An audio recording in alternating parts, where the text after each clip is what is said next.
unlocking your personal rhythm. In order to do this and stop pleasing other people, we can stop mirroring them and things that we want, but instead find our own flow and our own rhythm. I was reminded of this last week when I went to Laconia Bike Week. It was my first time going. It was the 100th year anniversary. And when I looked around, I just saw so many different types of people, styles of motorcycles, riders. No two were alike. And it was a great reminder of just how we find our own flow. And no matter who you are or what you want to ride or how you want to ride, we're all on the same journey. And people are finding their own flow. So even though you have the umbrella of bikers, there's so many different types and backgrounds of people. And everyone's just so cool with each other that Bike Week's pretty awesome. It's a great reminder that everyone's looking for their own flow. And we all learn from someone how to ride. But as we go through the course of our lives and times of riding, we find our own flow, because that's the journey. The journey is to find our own ride and not just be a follower of other people. And it reminded me of a book that I had written initially for my granddaughters. And I'm actually going to put it out and create a book. But I'm going to show you in kind of in the spirit of finding your own flow and what that looks like, what that journey looks like over the course of our lives. That's what I wrote this book about. So I will, and I know it's very rough, but I just really wanted to share it with you before I go on talking about people pleasing and finding your own flow. And all right. And this story that I wrote, now I only drew little Anna here. And her name is Anna. So my story is called Anna the Bearded Dragon. Once there was a young translucent bearded dragon named Anna. She loved to taste new patches of sweet clover and discover hidden places to play along the way. Some days she would sneak out of her family nest in New Zealand bush in search of new challenges and new mates to play with in the tall, flowing grass. One day, Mama said to Anna and her two brothers, "Tomorrow, Papa and I are going out. We'll be leaving before the morning sun rises and returning after the sun sets. Take care of each other and play nicely while we're gone." That night, Anna thought about how she would be all alone the next day. See, the older she got, the less her brothers included her in her adventures. They told her she wasn't bold enough, a bold enough color, nor did she blend in with them or the riverbeds they played in. So they would leave her alone while they went on their adventures. Well, Anna thought of a plan.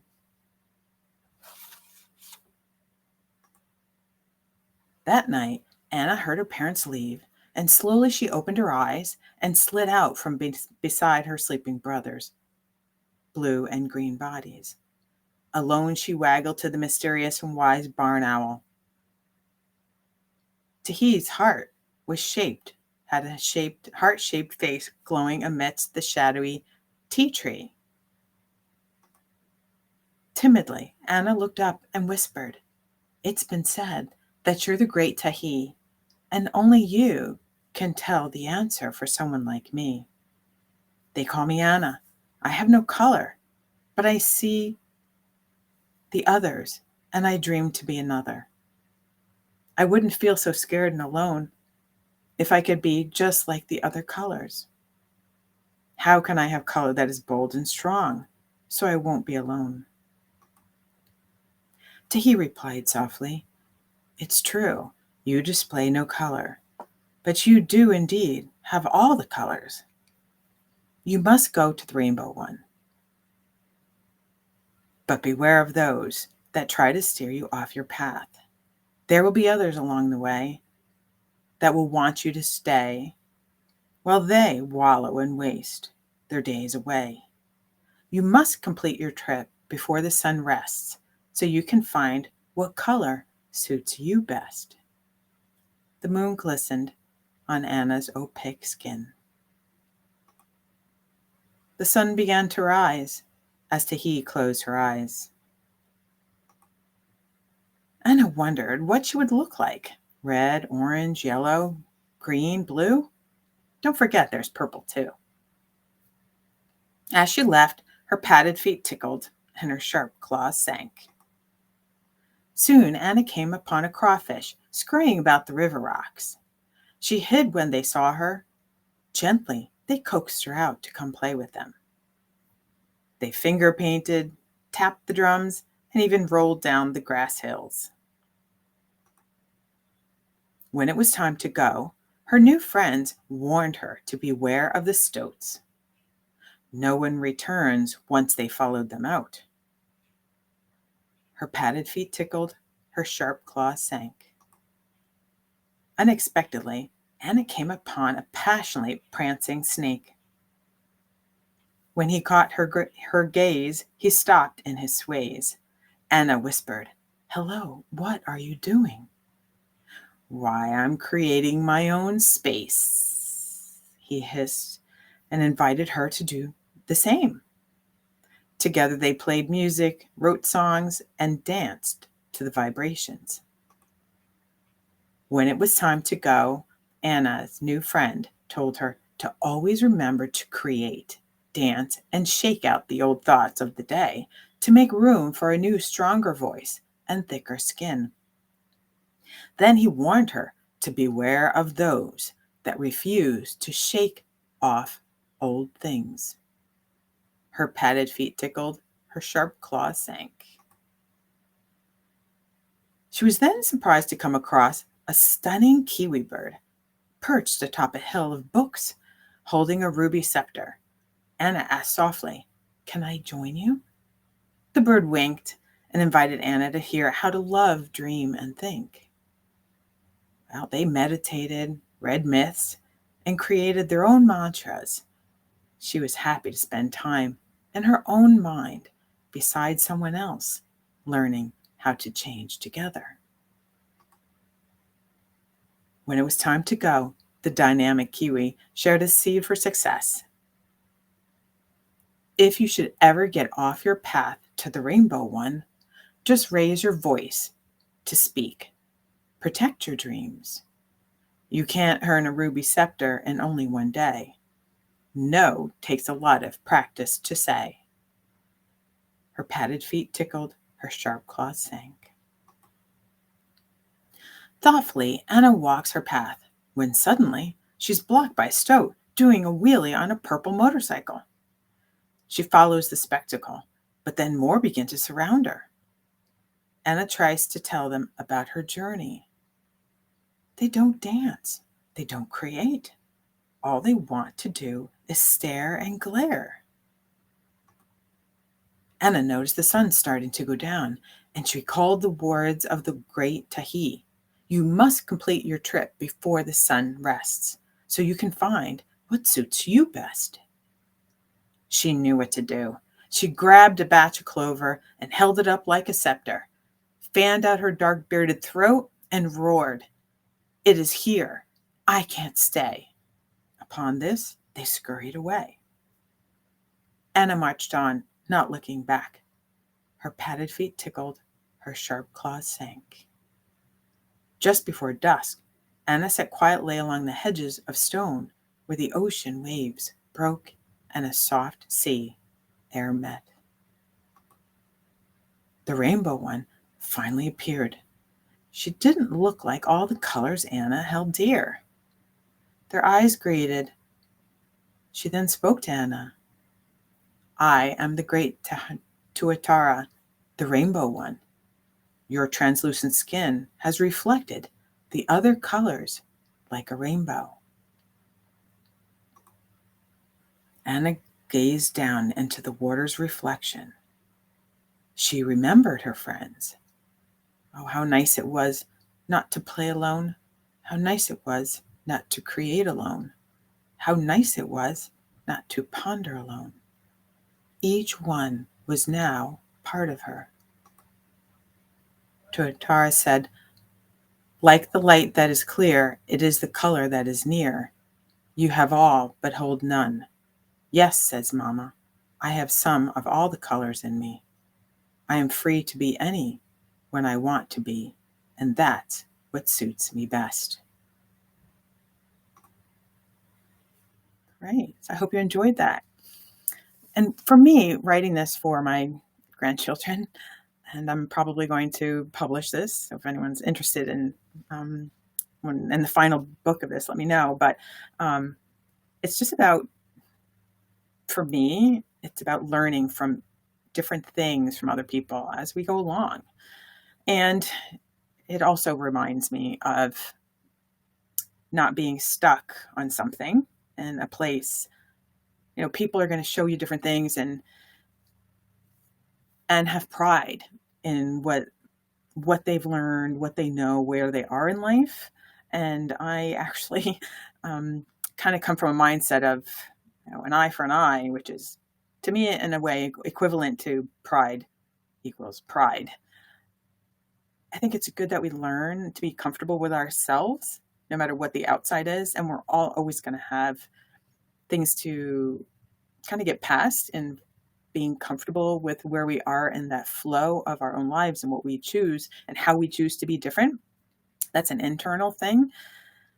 And over the course of life, as we encounter people and things and overcome difficult moments and learning lessons, things will change along the way. But in the end, we incorporate all those different aspects in becoming the wonderful, different people that we are. But we also have to, and this is where people pleasing comes in, is don't be stuck where someone wants you to be.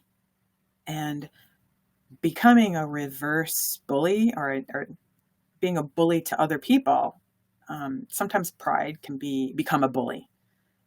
And we don't like being bullied and other people pushing their opinions and on us. And we don't want to be stuck pleasing those people so they like us. And it's a way of us feeling accepted. I also don't feel that pushing ourselves on other people is doing much good either. I think pride in a general term can be a form of bullying. And I don't think that's ultimately where we want to grow or kind of corner others. And we don't want to be cornered. So I don't believe that we should corner other people. And sometimes, we're human beings. I'm going to use this word, but we profile people all the time. I don't care what your background is, what the color of your skin is, what you prefer, and whatever realm you're talking that you take comfort in or you feel strongly about. That's just human beings. We're going to look at someone or something, and according to what our belief system is at the time, or experiences, our personalities, there's so many variables. We profile people all the time, even in our own community, in our own households. It's natural. It's a natural human thing to be aware of.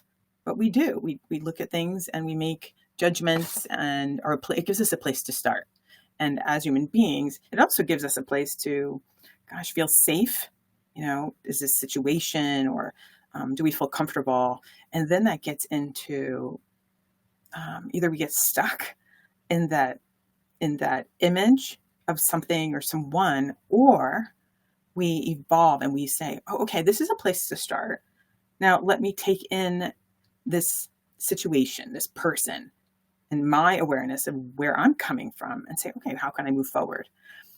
This is where I say experiencing life can really be a great tool to not get stuck in your initial thought or perception of someone or something. And one of the ways I find that helps me to progress and open myself up to not be stuck in one image of something or someone, a perception, is to pretty much daily, we can all put ourselves into a new adventure. Now, every day you can always do something. One, you could maybe switch up where you stop and pick up gas every day in your car. You could go to a different grocery store. There's always, if you're going to take a break and take a walk outside, you could go a different route.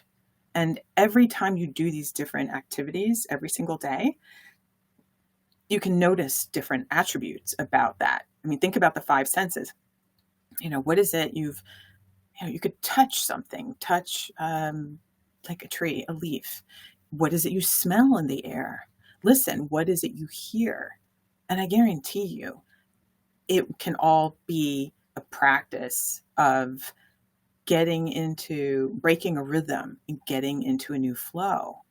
And it helps us practice, just stop mirroring things and start flowing into an experience, into life, into the differences that places, people, experiences can help you to grow and enjoy life and the adventures that life offers us every single second.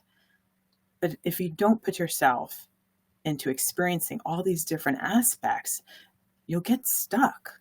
You'll stop thinking. You'll stop flowing. You'll just be accepting what other people want you to believe or see or think. Because when you try to stop living life because you want to please other people and have them feel comfortable with you and who you are, then you've put your life on pause and you have no flow. Some people look at it as a safety, because then they understand, okay, this is what I do all the time. I understand. I feel comfortable. I feel like I'm in control. But really, when we do that, we are putting ourselves in a glass bubble. Because then when we see something or do something that's out of the ordinary, we feel like we're losing control and we're fearful that that glass bubble is going to burst in on us. But there is no glass bubble around us. And every second of the day, there is a possible change. And then we live in fear in that glass bubble. And if people really care about you and love you, they want you to experience life and love you and let you love freely and not be stuck in a glass bubble.